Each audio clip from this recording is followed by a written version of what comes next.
जय सिया राम। तो अभी तक हमने अपने प्यारे कथा रसिक श्री सीताराम जी को श्रवण कराया। हनुमान जी के कृपा प्रसाद हनुमान प्रसाद पोद्दार जी का जीवन चरित्र, भाई जी का जीवन चरित्र, कि किस तरह उनका जन्म हुआ, किस तरह जीवन में घटनाएं घटी जिससे उनकी दादी का संतों के प्रति, हनुमान जी के प्रति विश्वास दृढ़ होता गया। विश्वास हो गया कि भाई जी सच में हनुमान जी के ही प्रसाद स्वरूप हैं। तो अब उनकी दादी तो चाहती ही थी कि ये परम भक्त बने, आदर्श प्रस्तुत करें सबके समक्ष कि कैसे भजन किया जाता है संसारी कार्य करते हुए भी। तो बचपन से ही वैसे ही संस्कार दे रही थी उनकी दादी। जब 5 वर्ष के हुए भाई जी, तब दादी के मन में विचार आया कि अब दीक्षा संस्कार हो जाना चाहिए। बालपन से ही जो स्वाद लग जाए तो वही रहेगा। अभी यदि भगवान की ओर, संतों की ओर मन लग गया तो आजीवन वो मन वहीं लगा रहेगा। तो इसीलिए दीक्षा जरूरी है। भजन करने के लिए गुरुदेव की प्राप्ति होना जरूरी है। तो ले आई उन्हें रतनगढ़, वहां अपने गुरुदेव के प्रशिष्य से, अर्थात शिष्य के शिष्य से। मेहरदास जी महाराज के जो शिष्य थे वे थे राम रतन दास जी, और उनके शिष्य ब्रजदास जी महाराज जो उस समय गद्दी पर विराजित थे। उनसे भाई जी को दीक्षा प्राप्त हुई। लेकिन गुरु सानिध्य कितना ही मिल पाता, क्योंकि सब रहते तो असम में थे। तो दीक्षा आदि के बाद, थोड़ी बहुत गुरु सेवा के बाद वापस असम आ गए सब लोग। और वहाँ पे दादी जी खूब उन्हें स्तोत्र याद करवाती, भजन करना सिखाती। सबसे पहले जी हनुमान कवच ही सिखाया, उन्हें याद करवाया, और उसके बाद अन्य अन्य देवी देवताओं के स्तोत्र याद करवाती, खूब भजन करवाती।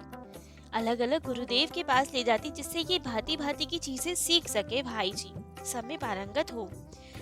तो जब 8 वर्ष के हुए भाई जी, तब तो इतना उन्हें ज्ञान हो गया, इतना कुछ आ गया कि नवरात्रों में अनुष्ठान पूर्वक दुर्गा सप्तशती का पाठ संपुट सहित किया करते थे। वे खूब प्रेम से गान किया करते थे, और ये सब देख के दादी जी बहुत प्रसन्न हुआ करती थी। अब एक बार और भाई जी को लेके श्री राम कौर देवी जी भक्कन नाथ जी के पास रतनगढ़ आई, और वहाँ पे भक्कन नाथ जी ने देख के बहुत प्रसन्न हुए। आज्ञा दी कि रोज गीता जी का पाठ किया करो, और हर दिन एक श्लोक याद किया करो, कंठस्थ किया करो। भाई जी ने ये आज्ञा का पालन किया, और 1 वर्ष में ही उन्हें संपूर्ण गीता कंठस्थ हो गई। 1 वर्ष बाद जब वापस भक्कन नाथ जी के पास गए तो उन्होंने पूरी गीता जी का पाठ सुनाया उन्हें। तो वे बहुत प्रसन्न हुए, खूब आशीर्वाद दिया उन्हें। लेकिन भूकंप के बाद जो सब कुछ तहस नहस हो गया था, इनका घर व्यापार वो सही नहीं हो पा रहा था, उसकी व्यवस्था ठीक से नहीं चल पा रही थी। तो इनके पिताजी ने भाई जी को और परिवार के सब जनों को वापस रतनगढ़ भेज दिया, और स्वयं शिलोंग में ही रुक गए, जिससे कि व्यापार थोड़ा ठीक कर पाए। अब यहाँ पे जब भाई जी 11 वर्ष के हुए तो उनकी दादी जी ने उनका उपनयन संस्कार करवाया पंडित श्री छोटेलाल जी द्वारा। इतनी कृपा रही उनकी दादी जी की, हर एक कदम पे ठाकुर जी की ओर बढ़ाने में लगी रहती थी। वे भक्ति करवाती थी, भजन करवाती थी, सब संस्कार समय पे पूर्ण करवाती थी भाई जी के। अद्भुत कृपा रही उनकी दादी जी की। अब भाई जी बहुत भक्ति तो करते थे, लेकिन उनकी दादी जी चाहती थी कि भाई जी विरक्त संत बन के ना रहे, क्योंकि ऐसे तो बहुत उदाहरण हैं जिनसे लोगों को प्रेरणा मिल सकती है कि भक्ति कैसे की जाए विरक्त भाव से। दादी जी तो चाहती थी कि भाई जी एक ऐसा उदाहरण पेश करें जहाँ पे सब सीख पाएं कि गृहस्थ में रहकर भी कैसे अद्भुत भक्ति की जा सकती है, ठाकुर जी की प्राप्ति की जा सकती है। तो इसीलिए दादी जी ने अब जोर दिया विवाह करने को। भाई जी चाहते तो नहीं थे, लेकिन दादी जी की कोई बात टालते भी नहीं थे, क्योंकि कितनी कृपा हुई है जीवन भर। तो जब भाई जी 15-16 वर्ष के हुए, तभी दादी जी ने कहा आप विवाह करो, गृहस्थ में रहकर अद्भुत भजन करो। तो भाई जी ने स्वीकृति दे दी। तब गुरुमुख राय जी की पुत्री श्री महादेवी बाई जी से इनका विवाह हुआ, परंतु ठाकुर जी की इच्छा, वे केवल 5 वर्ष तक ही जीवित रह पाई।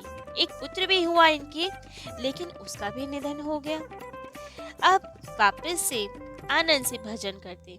लेकिन कुछ वर्ष और बीते तब दादी जी पुनः विवाह के लिए जोर देने लगी कि तुम फिर से विवाह करो, गृहस्थ में रह के भजन करो। तब फिर से भाई जी को उनकी आज्ञा माननी पड़ी और इस बार सुमति बाई जी से विवाह हुआ। 1 वर्ष बाद पुत्र का भी जन्म हुआ, लेकिन उसी समय पुत्र को जन्म देते समय ही सुमति बाई जी और उस पुत्र का दोनों का ही निधन हो गया।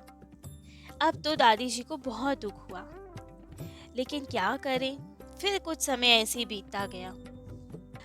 वे नहीं करना चाहते थे अब विवाह, लेकिन दादी जी यही चाहती थी कि गृहस्थ संत बने, आदर्श प्रस्तुत करें कि घर में रह के भी भजन हो सकता है। तो अब जब भाई जी 23 वर्ष के हुए, फिर दादी जी ने जोर दिया, आज्ञा दी कि विवाह करो, और ये नहीं टाल पाए।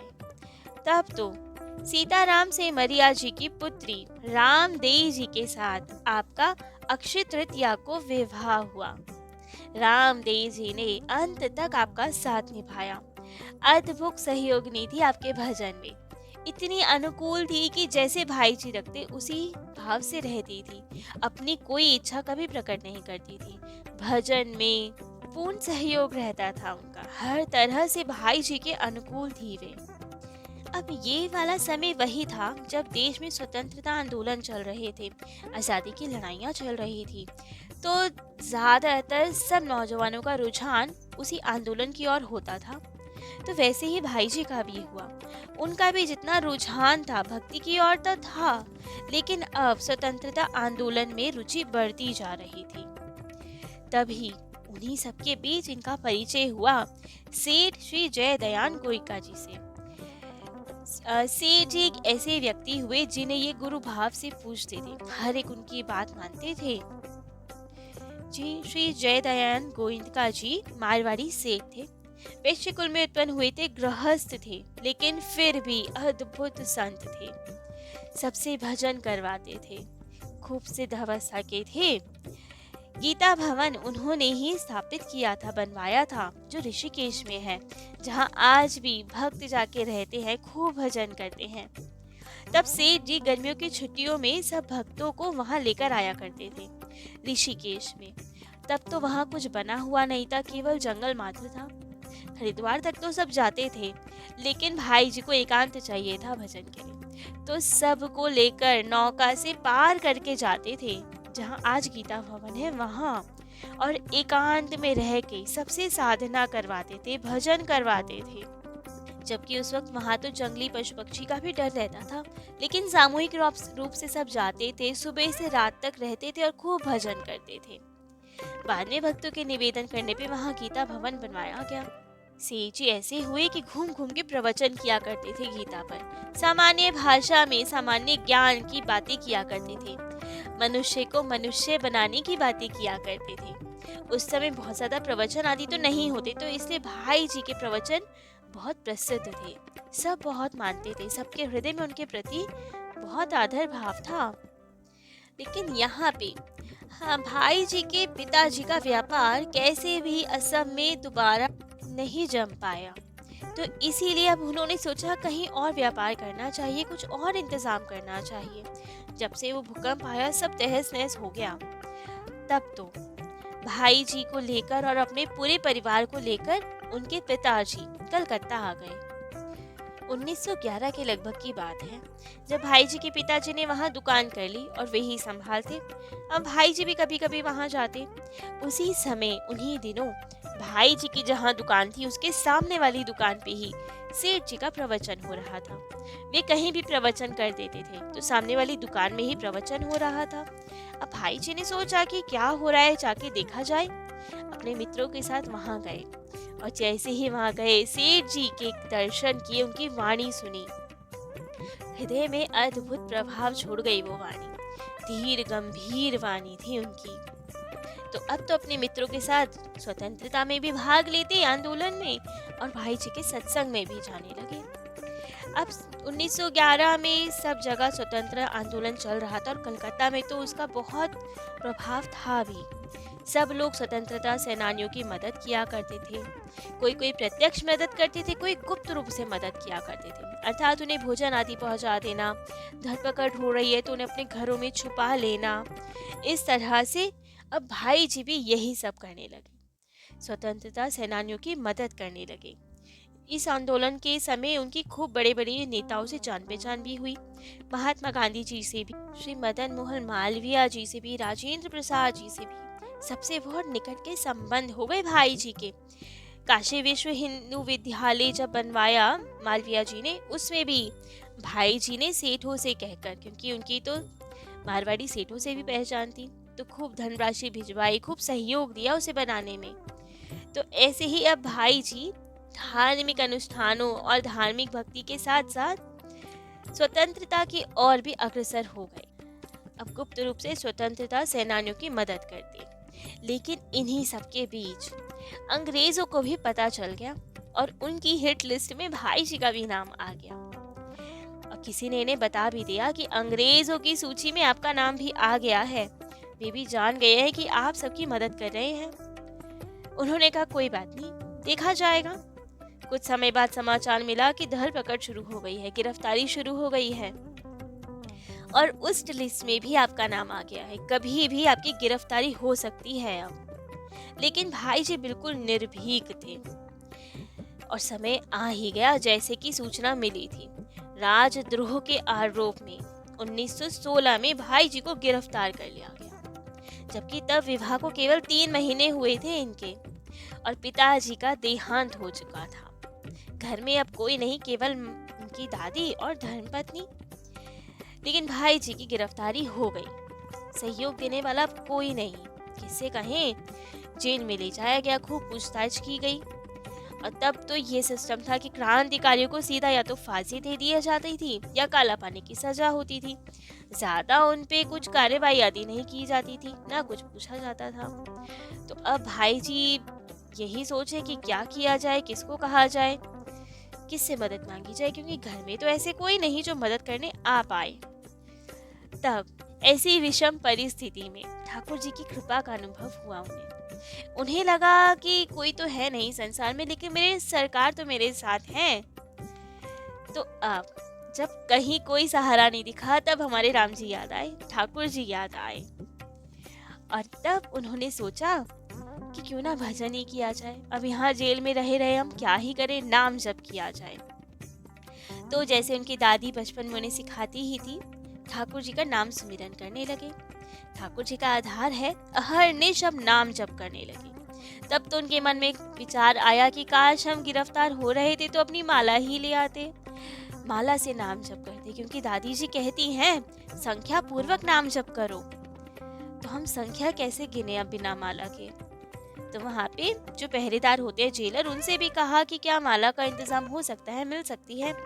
लेकिन अब बेबी भक्त रहा होगा, उन्होंने कहा वो तो नहीं मिल सकती, लेकिन यदि तुम्हें संख्या पूर्वक करना है तो इंतजाम किए देते हैं। भाई जी ने कहा संख्या पूर्वक ही करना है हमें नाम जप, हमारी दादी जी ने ऐसी आज्ञा दी। तब तो उन्होंने कील ला के दे दी और कहा ये लो कील, दीवार पे इसी से चिन्ह बना लो और संख्या पूर्वक नाम जप करो। तब तो भाई जी अब खूब आनंद से भजन करने लगे। कील से ही अपनी संख्या बनाते, 108 108, जितनी माला चाहे उतनी माला करते, अहिर्निश अब नाम जप करते। 3 महीने वे जेल में रहे, खूब आनंद से भजन बना। लेकिन नाम महाराज की भी ऐसी कृपा हुई कि 3 महीने में अंग्रेजों को भाई जी के खिलाफ एक सबूत भी नहीं मिला, कहीं कोई गवाही, कोई सबूत, कुछ भी नहीं मिला। और जब कुछ मिला ही नहीं तो जेल में कैसे रखे। लेकिन ऐसे छोड़ भी नहीं सकते थे, क्योंकि ये तो निश्चित था कि ये स्वतंत्रता सेनानियों की मदद तो करते हैं।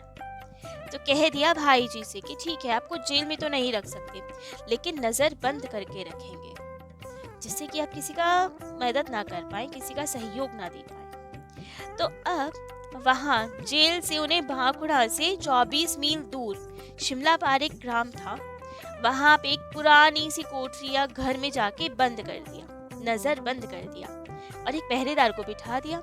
अब नजरबंदी ऐसी कि किसी को भाई जी से मिलना अलाउ नहीं होता था, ना भाई जी को कहीं जाना अलाउ। संध्या के बाद तो बाहर भी नहीं निकल सकते अपने घर से, वहीं रहना है।